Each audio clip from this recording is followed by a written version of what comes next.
सध्याच्या याच्यात त्यांच्याकडनं आपल्याला मोबाईल देखील मिळालेला आहे, पासपोर्ट आहे, त्यांचं ID कार्ड्स आहेत, आधार कार्ड आहे, इलेक्शन ID कार्ड आहे. हे सर्व डॉक्युमेंट्स आपल्याला त्यांच्याकडून मिळालेले आहेत. तिचं असं सांगणं आहे की ती त्या मुलाला बर्फ दाखवण्यासाठी कारगिल येथे घेऊन गेली होती.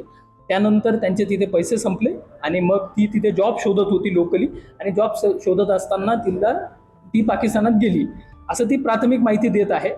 परंतु आत्ता सध्या ती खरं बोलत आहे, खोटं बोलत आहे, याच्यावर आपण कमेंट करू शकत नाही, कारण तिच्या मोबाईलमधील जी माहिती आहे ती आपण व्हेरीफाय करणार. आणि इतरही तिच्या मुलाला तो मुलगा आहे त्यांना देखील आपण कॉन्टॅक्ट केलेला आहे. आपले CWCच्या ताब्यात आल्यानंतर त्यांच्यासोबत देखील आपण याबाबत विचारणा करणार आहोत. हे असं समजून येत आहे की काही सोशल मीडियावर काही पाकिस्तानी त्यांचा कॉन्टॅक्ट होता, परंतु यांची व्हर्जन थोडी वेगळी आहे. ते म्हणतात की होता कॉन्टॅक्ट, परंतु वेगळ्या कारणासाठी होता. तर दॅट इज द क्वेश्चन नाव. तेच आपण इथे क्रॉस व्हेरीफाय करणार आहोत.